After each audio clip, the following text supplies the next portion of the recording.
Hello everyone, स्वागत है आपका आपके अपने यूट्यूब चैनल में। मैं Jaswant Chaudhary, faculty of English. आज आप लोगों के लिए लेके आया हूँ DSSB junior judicial assistant examination का डिस्क्रिप्टिव का एनालिसिस। ठीक है, यहाँ पे हम जितने क्वेश्चंस करने वाले हैं सभी क्वेश्चंस एग्जाम ओरिएंटेड हैं। आई हो आपको सारे क्वेश्चन समझ में आएंगे। ठीक है, वन बाई वन हम बात करते हैं क्वेश्चंस की। सबसे पहले हम फर्स्ट क्वेश्चन पे आते हैं। फर्स्ट क्वेश्चन क्या कह रहा है हमारा कि give meaning to the following idiomatic expressions. ठीक है, इडियम्स दे रखी हैं, उनका मीनिंग आपको बताना है कि इडियम का मीनिंग आपको लिखना है। ठीक है, क्योंकि एग्जाम हमारा डिस्क्रिप्टिव है तो हमें लिखना है, राइट करना है। ठीक है, तो फर्स्ट जो इडियम दे रखी है वो दे रखी है आ रेड लेटर डे।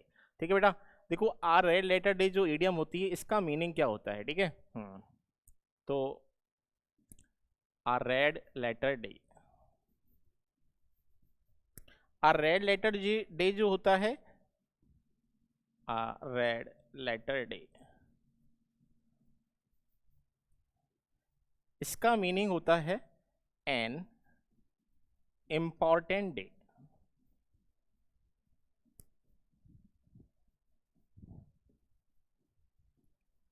है ना, या फिर मीनिंग होता है आ मेमोरेबल डे।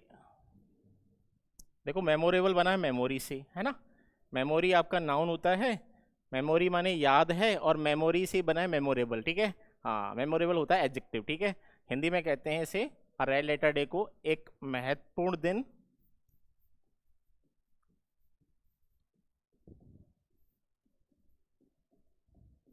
या एक यादगार वाला दिन।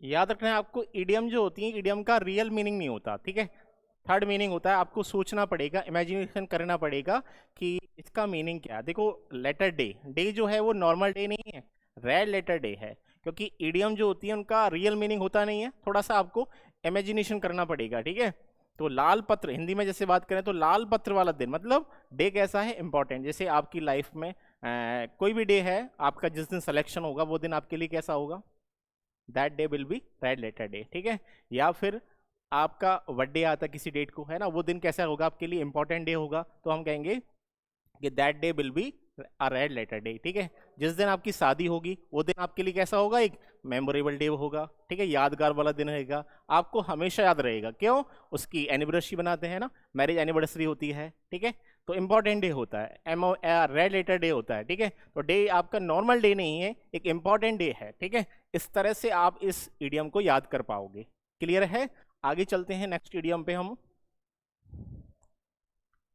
अगला दे रखा है टू वॉन विद अ सिल्वर स्पून। ठीक है, टू वॉन with a silver spoon, Hindi में कह देते हैं कि चांदी की चम्मच लेके पैदा होना। ठीक है, मुहावरा है ये, इडियम है कि चांदी की चम्मच लेके पैदा होना। चांदी की चम्मच लेके कौन पैदा होगा, जिसकी फैमिली में पैसा होगा, रिच होगा, है ना, फैमिली रिच है तो ही तो चांदी की चम्मच होगी, अदरवाइज चम्मच चांदी की नहीं होती है। ठीक है, तो इसे कहते हैं, इसका मीनिंग होता है टू वॉन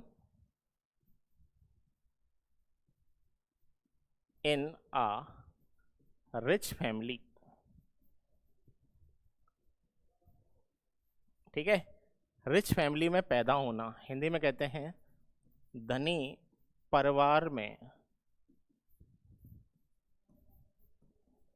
पैदा होना। तो कोई रिच फैमिली में पैदा होता है तो उसे हम कहते हैं कि ये तो चांदी की चम्मच लेके पैदा हुआ है। राहुल गांधी पैदा हुआ है, कैसे पैदा हुआ है, चांदी की चम्मच लेके पैदा हुआ है ना। मुकेश अंबानी का बेटा पैदा हुआ है, कैसे पैदा हुआ है, चांदी की चम्मच लेके पैदा हुआ है, क्योंकि उनको पास में पैसा ही बहुत है। ठीक है, तो फैमिली रिच है, रिच फैमिली है तभी तो चम्मच चांदी की है, अदरवाइज किसी के पास तो चम्मच ही नहीं होती है। ठीक है, तो याद रखना आप, टू वॉन विद अ सिल्वर स्पून का मतलब है कि फैमिली कैसी है, रिच, रिच फैमिली में कोई पैदा होता है तो हम कह देते हैं कि वो चांदी की चम्मच लेके पैदा हुआ है, क्योंकि पैसा है, पैसा है तो फैमिली कैसी है, रिच है।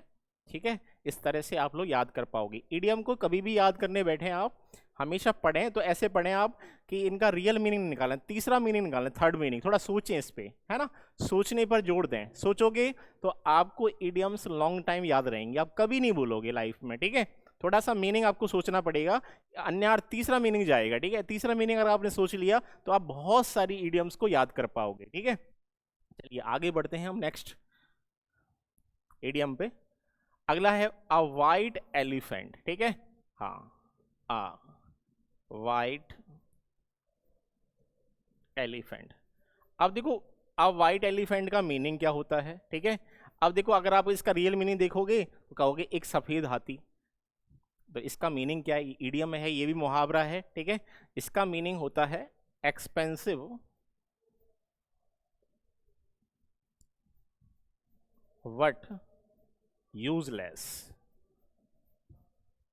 महंगा परंतु बेकार, ठीक है। आपको मैं एक एग्जांपल से समझाता हूं कि किस तरह से आप इस इडियम को याद कर पाओगे, ठीक है। आप मार्केट गए, मार्केट से आपने कोई चीज़ खरीदी, ठीक है। आप उसको महंगी लेके आ गए लेकिन उसका कोई यूज़ नहीं कर पा रहे हो आप, तो हम कहेंगे this is a white elephant, ठीक है। कोई चीज़ महंगी है और बेकार है, कोई यूज़ नहीं हो रहा उसका, एक्सपेंसिव बट यूजलेस, तो हम कहते हैं अ वाइट एलिफेंट। देखो एलिफेंट वो भी कैसा, वाइट। वाइट वाला एलिफेंट आपको मिलेगा नहीं, मिलेगा तो कैसे, रेयर केस में मिलेगा, मिलेगा तो एक्सपेंसिव मिलेगा, लेकिन उसका कोई यूज़ कर पाओगे आप कि वाइट एलिफेंट का क्या यूज़ होगा, कोई यूज़ नहीं होता। तो एक्सपेंसिव होगा, महंगा मिलेगा लेकिन कोई काम नहीं आएगा। कोई चीज़ महंगी है लेकिन बेकार है तो हम कहेंगे this is a white elephant. मान के चलो कोई बेरोजगार है जिसकी जॉब नहीं लगी, ठीक है, और शादी होने वाली है, दहेज में मिल जाती है उसको ऑडी, ठीक है।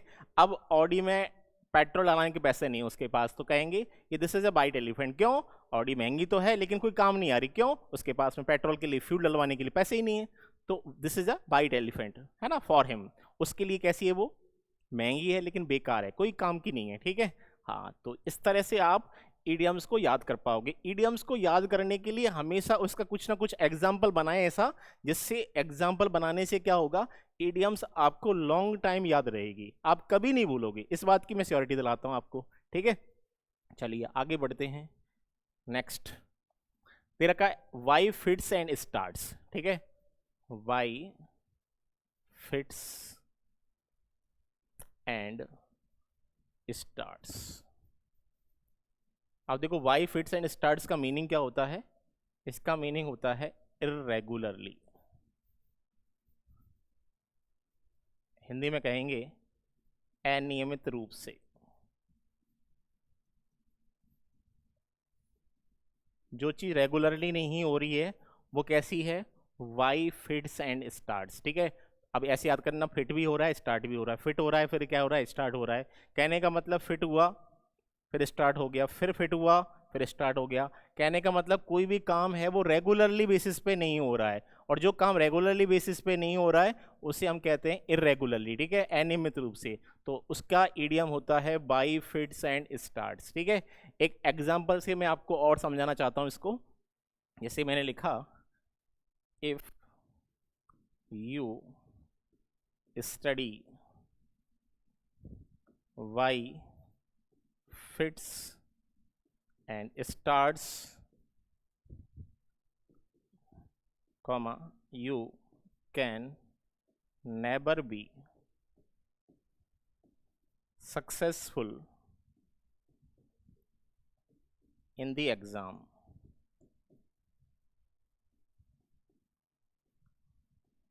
अगर आप कैसे स्टडी करोगे, अगर आप बाई फिट से स्टार्ट स्टडी करोगे तो आप एग्जाम में कभी भी सक्सेसफुल नहीं हो सकते। अगर आपकी स्टडी कैसी है, इरेगुलरली, ठीक है। अगर आप इरेगुलरली स्टडी करोगे तो आप कभी एग्जाम में सक्सेसफुल नहीं हो पाओगे, ठीक है। तो यहाँ देखो इसका यूजेस हुआ, और ये सेंटेंस आपका कैसा है, कंडीशनल है, इसलिए क्या आ रही है, स्टडी फर्स्ट फॉर्म आ रही है। मीनिंग तो फ्यूचर का ये आता है क्योंकि क्लॉज कैसी है, क्लॉज आपकी सबऑर्डिनेटिंग क्लॉज है, और सबऑर्डिनेटिंग क्लॉज को हमेशा प्रेजेंट सिंपल में यूज करना पड़ता है, क्योंकि कभी भी क्लॉजेस, सबऑर्डिनेटिंग वाली क्लॉज फ्यूचर में यूज नहीं होती है, ठीक है। तो आप याद रखोगे, पहले फिट हो रहा है, फिट होने के बाद फिर स्टार्ट हो गया, फिर फिट हुआ, फिट होने के बाद स्टार्ट हो गया, फिर फिट हो गया, स्टार्ट हो गया। कहने का मतलब कोई काम कैसे हो रहा है, इरेगुलरली हो रहा है, ठीक है। इस तरह से आप इस ईडियम को याद कर पाएंगे, ठीक है। चलिए आई हो आपको समझ में आ रहा होगा। नेक्स्ट इडियम पे हम आगे बढ़ते हैं, ठीक है। दे रखा है बिटवीन द बिटवीन द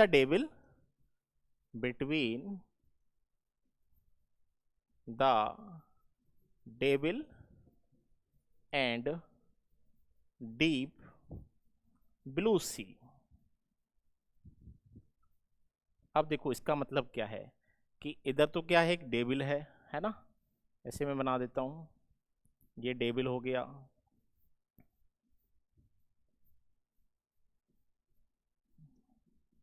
ठीक है, और इधर सी है, ठीक है, ऐसा बहुत ब्लू डीप ब्लू सी है, ठीक है, बीच में यहाँ पे कोई पर्सन है इस जगह, ठीक है। तो इधर तो क्या है, इधर तो शैतान है, डेविल का मतलब होता है शैतान, और इधर क्या है, इधर गहरा क्या है, गहरा नीला समुद्र है, गहरा नीला समुद्र। तो इधर जाओगी तो शैतान अटैक करेगा, इधर जाओगी तो समुद्र है, ठीक है, दोनों तरफ आपको दिक्कत ही दिक्कत है, ठीक है।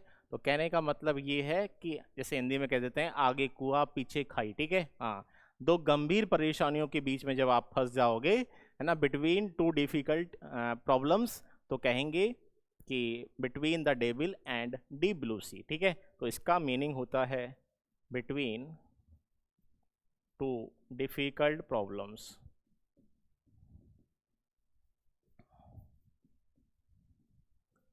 ठीक है।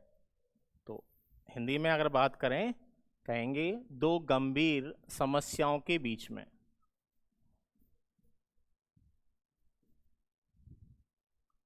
समस्याओं के बीच में, आप दो गंभीर समस्याओं के बीच में जब फंस चुके हो तो हम कहेंगे कि you are in between the devil and deep blue sea, ठीक है। इस तरह से आप इडियम्स को याद कर पाओगे, ठीक है। आगे इधर शैतान है, इधर गहरा नीला समुद्र है, तो आप बीच में फंसे हुए हो यहाँ पे, तो आप दो गंभीर परेशानियों के बीच में हैं, ठीक है। तो याद रहेगा आपको इस तरह से। चलिए आगे नेक्स्ट क्वेश्चन पे आगे बढ़ते हैं। देखो यहाँ पे अभी अब हमने आपको इडियम्स के बारे में बताया, नेक्स्ट क्वेश्चन क्या कह रहा है, right the correct spelling of the given words, इनकी करेक्ट स्पेलिंग लिखनी है, ठीक है। अब देखो ये स्पेलिंग, इसको करेक्ट करके लिखना है, ठीक है। मोस्टली बच्चे क्या करते हैं, मोस्टली बच्चे ये स्पेलिंग लिखते हैं डेफिनेशन की, DEFINATION, है ना। कभी भी आप बच्चों से जब स्पेलिंग पूछोगे कि डेफिनेशन की स्पेलिंग क्या है, तो वो इससे बताते हैं, और ये स्पेलिंग क्या है, ये रॉन्ग है, क्योंकि बच्चा यहाँ पे ए लिखता है और ये तो ए आता ही नहीं है, ठीक है। और डेफिनेशन की स्पेलिंग क्या होती है, करेक्ट, तो ये तो रॉन्ग है, ठीक है। तो इसकी करेक्ट स्पेलिंग बनती है DEFINATION। इसमें कहीं भी ए नहीं आता है, सब में क्या आता है, सब में क्या आ रहा है, यहाँ पे देखो आई आ रहा है, यहाँ पे भी आई है, यहाँ पे भी आई है। आप इसे ऐसे याद करो, आई क्यूब, आई कितनी बार आएगा, आई का यूज कितनी बार होगा, आई का यूज 3 बार यूज होगा, ठीक है।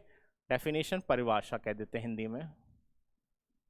मोस्टली बच्चे गलत करते हैं, एग्जाम में आता है ये, ठीक है, काफ़ी बार पूछा गया है, ठीक है, फ्री का मार्क्स है, ठीक है, फ्री के नंबर हैं जो गलत हो जाते हैं, ठीक है, बच्चा क्वेश्चन गलत कर देता है यहाँ पे। चलिए नेक्स्ट क्वेश्चन पे हम आगे बढ़ते हैं, स्पेलिंग का।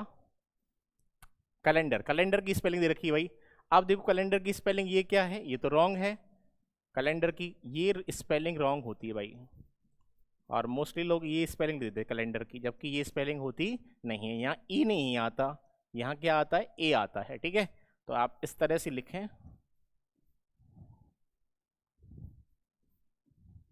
पहले क्या आएगा, पहले ए आएगा, बाद में क्या आएगा, ई आएगा, फिर क्या आएगा, ए आएगा, है ना। कल, आप इसको ऐसे ब्रेक करके पढ़ सकते हो, कल एंड अर, है ना, इस तरह से याद कर सकते। कभी भी आप स्पेलिंग को जब भी आप लर्न करें, स्पेलिंग कभी भी याद करें, तो उनका ब्रेक करें, ब्रेक करके अगर आप लिखोगे तो आपका क्वेश्चन कभी गलत नहीं होगा, ठीक है। तो कैलेंडर की स्पेलिंग में कल, फिर एंड, फिर आर, ठीक है। तो पहले ए है, फिर ई है, फिर ए है, कहने का मतलब आप ऐसे याद कर सकते हो, ए स्क्वायर ई, ए कितनी बार आएगा, ए का यूज 2 बार होगा, ठीक है, ए हम 2 बार यूज करेंगे, ई को हम 1 बार यूज करेंगे। कैलेंडर का इस तरह से आपको याद हो जाएगा, ठीक, कभी नहीं भूलोगे आप, कल लिखो, फिर एंड लिखो, फिर आर कर दो, कैलेंडर हो जाएगा, कोई दिक्कत नहीं होगी आपको, इस तरह से, ठीक है, करने में, क्योंकि कैलेंडर की स्पेलिंग मोस्टली बच्चों से क्या होती है, रॉन्ग हो जाती है, ठीक है। तो क्योंकि क्वेश्चन आएगा, बहुत बार पूछा गया एग्जाम में, काफी बार रिपीटेडली आया गया है, ठीक है, तो इस तरह से हम इस स्पेलिंग को सही कर पाएंगे, ठीक है। अगला जैसे मैंने वर्ड लिया, नेक्स्ट क्वेश्चन इज इंस्टॉलेशन, ठीक है। इंस्टॉलेशन की स्पेलिंग क्या है, रॉन्ग है, ठीक है, क्योंकि इंस्टॉलेशन की स्पेलिंग क्या होता है, INSTALLATION। इंस्टॉलेशन की स्पेलिंग ये होती है, ठीक है। तो इंस्टॉलेशन में क्या करना है, एल कितनी बार आएगा, एल का यूज 2 बार होगा, ठीक है, एल स्क्वायर, आपको एल स्क्वायर का यूज कर देना है, ठीक है। इंस्टॉलेशन की स्पेलिंग आपसे क्या हो जाएगी, सही हो जाएगी, ठीक है। इस तरह से स्पेलिंग होती है, ठीक है। आप इस तरह से कर सकते हो, इंस्टॉल, इंस्टॉल लिख दिया आपने, फिर ATION लिख दिया, ठीक है। इस तरह से आपका क्या बन जाएगा, इंस्टॉलेशन बन जाएगा। बात करते हैं आगे, देखो सर्टिफिकेट, सर्टिफिकेट की स्पेलिंग क्या होती है सही, सर्टिफिकेट, सर्टिफिकेट ये होती है सर्टिफिकेट की, है ना। सर्टी लिखो पहले, सर्टी लिखा, फिर फिके, फिकेट लिख दो, इस तरह से आप लिख दो सर्टिफिकेट, है ना। ब्रेक करके के अगर आप पढ़ोगे तो आपका कभी कोई क्वेश्चन गलत नहीं होगा, ठीक है। हाँ, नेक्स्ट अकोमोडेशन, ठीक है, ये स्पेलिंग बहुत ही इंपॉर्टेंट है, बहुत बार एग्जाम में आई हुई है, ठीक है।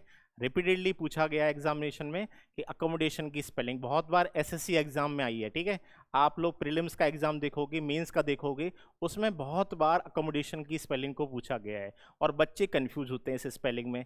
ये स्पेलिंग बच्चों की मोस्टली गलत होती, क्यों, क्योंकि एक तरह की जब स्पेलिंग आती है एग्जाम में तो गलत होने के चांसेस ज़्यादा हो जाते हैं, ठीक है। सिंगल आ रहा है तो सही कर देंगे, लेकिन जब एक साथ 4 ऑप्शन देखेंगे तो वहाँ पे ये स्पेलिंग क्या हो जाती है, रॉन्ग हो जाती है, ठीक है। तो इसको सही करने के लिए मैं आपको एक ट्रिक बताता हूँ किस तरह से आप इसे ब्रेक करना है, ठीक है। ब्रेक करके अगर आप करोगे तो डेफिनेटली ये सही होगा। कैसे करेंगे, अब ये स्पेलिंग तो क्या है भैया, ये स्पेलिंग तो गलत है, ठीक है। हाँ, ये जो स्पेलिंग लिखी हुई है दैट इज रॉन्ग,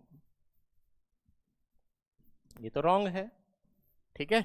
आप कैसे याद करोगे, देखो मैं लिखता हूं पहले सही स्पेलिंग फिर बताता हूं। ये अकोमोडेशन की स्पेलिंग है, और अकोमोडेशन का मतलब होता है निवास, ठीक है। आपकी जब जॉब लगेगी तो आपको क्या मिलेगा, आपको गवर्नमेंट की तरफ से अकोमोडेशन मिलेगा, ठीक है, रेजिडेंस मिलेगा, ठीक है। अब देखो कैसे याद करोगे, अब इसमें क्या क्या डबल आ रहा है, देखो इसमें डबल क्या है, सी डबल है, और क्या डबल है, एम, है ना। तो आप इसको ऐसे याद कर सकते हो, एक तो सी स्क्वायर एम स्क्वायर, ठीक है।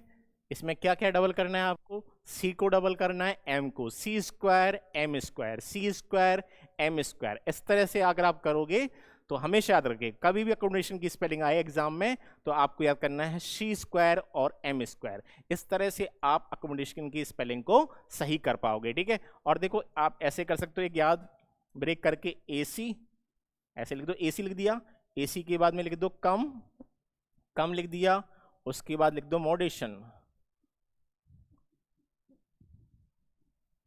ठीक है। कभी भी आपका गलत नहीं होगा, एसी, पहले एसी लिखा, फिर क्या लिखा, कम लिखा, फिर क्या लिखा, मॉडेशन, कभी भी गलत नहीं होगा, एसी कम मॉडेशन, ठीक है, हमेशा आप सही कर पाओगे। चलिए नेक्स्ट क्वेश्चन पे आगे बढ़ते हैं। अब ये ट्रांसलेशन वाले क्वेश्चन आ गए, ठीक है। ट्रांसलेशन, हिंदी टू इंग्लिश आपको ट्रांसलेट करना है, ठीक है। हाँ, हर किसी को अपनी समस्या के बारे में बताकर समय व ऊर्जा को व्यर्थ ना करें, ठीक है। आप किसी को भी अपनी प्रॉब्लम बता रहे हैं तो आप समय को और एनर्जी को वेस्ट ना करें, ठीक है। तो यहां देखो कैसे बनाएंगे इसको, डोंट वेस्ट योर टाइम,